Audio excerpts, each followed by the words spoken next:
எண்ணமெல்லாம் சிறகடிக்கும், எண்களெல்லாம் வழி கொடுக்கும், எந்நாளும் ராஜமுகம், எளியோரின் ஏறுமுகம். எந்த நிலை வந்தாலும் வந்த நிலை மாறாத நமது Rajanilai. Rajanilai TV, channel of astrology.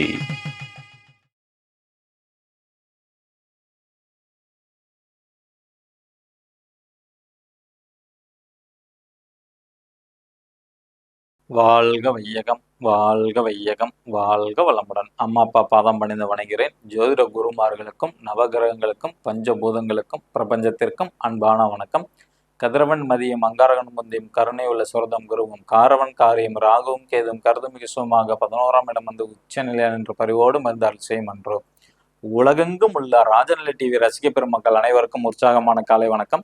இன்று பிறந்த நாள் மற்றும் திருமண நாள் கொண்டாடும் அனைவருக்கும் ராஜநிலை டிவி சார்பாக வாழ்த்துக்களை சொல்வது உங்கள் ராஜநிலை எண்கணித வித்தகர் லால்குடி செந்தில். இன்றைய பஞ்சாங்கம் உத்தராயண காலம் விஸ்வாவசு வருடம் பங்குனி மாதம் 2ஆம் தேதி திங்கட்கிழமை இன்று 16/3/2026. நல்ல நேரம் காலை 6:30 மணி முதல் 7:30 மணி வரை, மாலை 4:30 மணி முதல் 5:30 மணி வரை. கௌரி நல்ல நேரம் மதியம் 1:30 மணி முதல் 2:30 மணி வரை, இரவு 7:30 மணி முதல் 8:30 மணி வரை. ராகு காலம் காலை 7:30 மணி முதல் 9 மணி வரை. குளிகை நேரம் மதியம் 1:30 மணி முதல் 3 மணி வரை. யமகண்டம் காலை 10:30 மணி முதல் 12 மணி வரை. இன்று கிழக்கு திசை வந்து சூலம். கிழக்கு நோக்கி போறதா இருந்தால் கொஞ்சம் தயிர் சாப்பிட்டுட்டு போகலாம் புதிய காரியங்களுக்கு. இன்றைய திதி துவாதசி திதி காலை 8:56 வரை, பின்பு திரையோதசி திதி. நட்சத்திரம் அவிட்ட நட்சத்திரம். யோகம் சிவம் நாம யோகம் காலை 8:53 வரை, பின்பு சித்தம் நாம யோகம். கரணம் தைத்துளை கரணம் காலை 8:56 வரை, பின்பு கரிசை கரணம். சந்திராஷ்டமம் புனர்பூச நட்சத்திரத்திற்கு. கிரக நிலவரங்கள்: மிதுன ராசியில் குரு பகவான், சிம்ம ராசியில் கேது பகவான், மகர ராசியில் சந்திர பகவான், கும்ப ராசியில் செவ்வாய் பகவான், புதன் பகவான் மற்றும் ராகு பகவான். மீன ராசியில் சூரிய பகவான், சனி பகவான் மற்றும் சுக்கர பகவான். நம்ம பங்குனி மாத பலன் தான் பார்க்குறோம். மேசராசியோட தொடர்ச்சி தான் இன்னைக்கு பார்க்க போகிறோம். இப்போ மேசராசியில் பிறந்தவங்களுக்கு வந்து வேலை எப்படி இருக்குன்னு பார்த்தோம்னா, வேலையில் வந்து நன்மை உண்டு. ஏன்னா மேசராசிக்கு 6ஆம் இடம் தான் புதன். அவர் வந்து பார்த்தீங்கன்னா 11 லாபஸ்தானத்தில் இருக்கிறனால வேலையில் உங்களுக்கு நல்ல விதமான அமைப்புக்கு வந்து உண்டு. நிச்சயமாக வேலை தேடுறவங்களுக்கும் வேலை கிடைக்கும். ஏன்னா ராசிநாதனோட சாரத்திலே பயணம் செய்யறதுனால கண்டிப்பா வேலை வாய்ப்பும் கிடைக்கும். எதிரிகள் இருந்தாலும் எதிரிகளால் லாபம் உண்டு. ஏன்னா 6ஆம் இடம் எதிரியை குறிக்கக்கூடியது. அது 11ல இருக்கனால எதிரிகளால் நன்மைகளும் உண்டு, தாய்மாமனால் நன்மைகள் உண்டு, நண்பர்களால் ஆதாயம் வந்து உண்டு. இந்த காலகட்டம் நல்லா இருக்கும் பங்குனி மாசத்துல. இப்ப மேசராசியில பிறந்தவங்களுக்கு கணவன் மனைவிக்கு எப்படி இருக்கும் அப்படின்னு எடுத்துக்கிட்டீங்கன்னா, 2 பேரும் நல்லா அந்யோன்யமாக இருப்பார்கள். ஏன்னா 7ஆம் இடம் தான் பார்ட்னரை குறிக்கக்கூடியது. ஆணா இருந்தா பெண், பெண்ணா இருந்தா ஆண். அதோட அதிபதி 7ஆம் இடம்ங்கிறது சுக்கிரன். அவரு 12ஆம் இடத்துல வந்து உச்சம் பெற்று வந்து இருக்கிறாங்க. அப்ப நிச்சயமாக கணவன் மனைக்குள்ளார கொஞ்சம் ஒற்றுமைங்கிறது வந்து வரும். ஆனா இருந்தாலும் கொஞ்சம் கவனமா இருக்கணும். ஏன்னா 12ஆம் இடமா மாறிடுச்சுல. அதனால கொஞ்சம் கவனத்துல வந்து இருக்கணும். அல்லது வந்து ஆரோக்கியத்துல வந்து கவனம் செலுத்தணும். அதாவது சின்னதா உடம்பு சரியில்லைனா கூட இவங்க கேட்கலையே அப்படின்னு வருத்தப்படுவாங்க. வேற ஒண்ணும் இல்லை, நல்ல ஒற்றுமை தான்.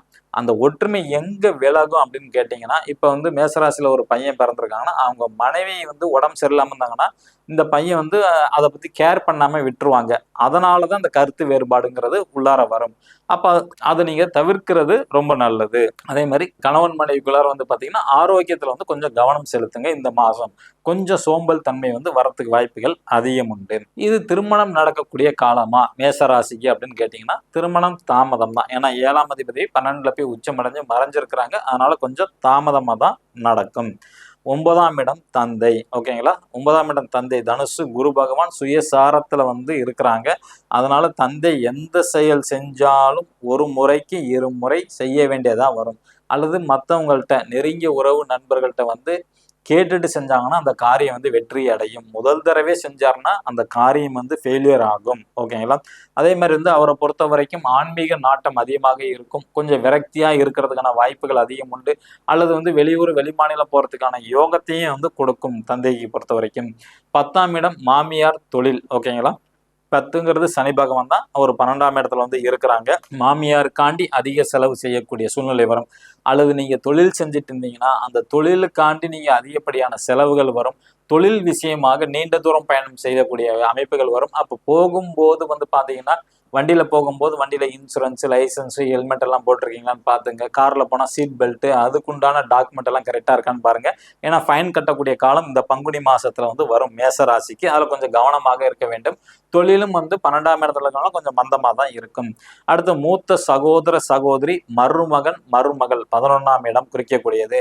அது எகைன் வந்து சனி பகவான் வீடு தான் கும்பம்ங்கிறது. அது 12ஆம் இடத்துல மறைஞ்சிருக்கனால இவங்களுக்காண்டி நீங்க அதிக செலவு செய்யறதுக்கான வாய்ப்புகள் வரும். அண்ணே, அக்கா, மருமகன் அல்லது மருமகளுக்காண்டி விரைய செலவு செய்யக்கூடிய அமைப்புகள் வந்து உண்டு. அதே மாதிரி அவங்களுக்கு வாக்கு நல்லா வரும். ஏன்னா அந்த அதிபதி 2ஆம் இடத்துல போய் இருக்கிறனால, அதுவும் குருவோட சாரத்துல இருக்கிறனால நிச்சயமாக அவங்க அண்ணனோ அக்காவோ நல்ல வருமானம் வந்து செஞ்சுக்குவாங்க. வாக்கு வன்மை, கொடுத்த வாக்கு காப்பாற்ற முடியும். அந்த மாதிரி எண்ணங்கள் வந்து நல்லா இருக்கும். அவங்களுக்கு பல் அல்லது கண் சம்பந்தப்பட்ட பிரச்சனை வரும். அந்த உங்களுக்கு விரயம்ங்கிறது அவங்களுக்கு வந்து கண்ணாஸ்பத்திரி கூட்டிட்டு போறது, பல்லாஸ்பத்திரி கூட்டிட்டு போறது, இந்த மாதிரி விஷயத்துக்காண்டி போகணும். அந்த மாதிரி அமைப்பு தான் உங்களுக்கு வந்து விரயம் வரும். பதவி உயர்வு கிடைக்குமா? மேசராசியில் உள்ளவங்களுக்கு கொஞ்சம் பங்குனி மாசம் தடைதான், கிடைக்க வாய்ப்பு இல்லை. வெளிநாட்டுக்கு போகக்கூடிய யோகம் உண்டா அப்படின்னு கேட்டீங்கன்னா 2வது முயற்சியில் கண்டிப்பாக வெளிநாட்டு செல்வீர்கள் மேசராசியில பிறந்தவங்களுக்கு. நாளைக்கு ரிஷப ராசிக்கு பங்குனி மாதம் எப்படி இருக்குன்னு பார்க்கலாம். நம்மளோட ராஜநிலை அதிர்ஷ்டம் என்னதான் நம்ம பார்க்க போறோம். இந்த மாதிரி ஒரு பர்மனன்ட் மார்க்கர் வாங்கிக்கிங்க. இந்த மார்க்கரை பயன்படுத்தி உங்களோட மணிக்கட்டில் எழுதுங்க. உங்க ராசிக்கு உண்டான நம்பரை எழுதும் போதே தன்னம்பிக்கையோட எழுதுங்க. உங்களுக்கு என்ன தேவைங்கிறத கோரிக்கையை நினைச்சுக்கிட்டு எழுதுங்க. நிச்சயமாக 90 நாள்ல வந்து சக்சஸ் ஆகும். மேச ராசி நண்பர்கள் பயன்படுத்த வேண்டிய ராஜநிலை அதிர்ஷ்ட எண் 29. ரிஷப ராசி நண்பர்கள் பயன்படுத்த வேண்டிய ராஜநிலை அதிர்ஷ்ட எண் 04. மிதுன ராசி நண்பர்கள் பயன்படுத்த வேண்டிய ராஜநிலையின் அதிர்ஷ்ட எண் 32. கடகராசி நண்பர்கள் பயன்படுத்த வேண்டிய ராஜநிலையின் அதிர்ஷ்ட எண் 42. சிம்ம ராசி நண்பர்கள் பயன்படுத்த வேண்டிய ராஜநிலையின் அதிர்ஷ்ட எண் 45. கன்னி ராசி நண்பர்கள் பயன்படுத்த வேண்டிய ராஜநிலையின் அதிர்ஷ்ட எண் 72. துலாம் ராசி நண்பர்கள் பயன்படுத்த வேண்டிய ராஜநிலையின் அதிர்ஷ்ட எண் 41. விருச்சக ராசி நண்பர்கள் பயன்படுத்த வேண்டிய ராஜநிலையின் அதிர்ஷ்ட எண் 79. தனுசு ராசி நண்பர்கள் பயன்படுத்த வேண்டிய ராஜநிலையின் அதிர்ஷ்ட எண் 74. மகர ராசி நண்பர்கள் பயன்படுத்த வேண்டிய ராஜநிலையின் அதிர்ஷ்ட எண் 99.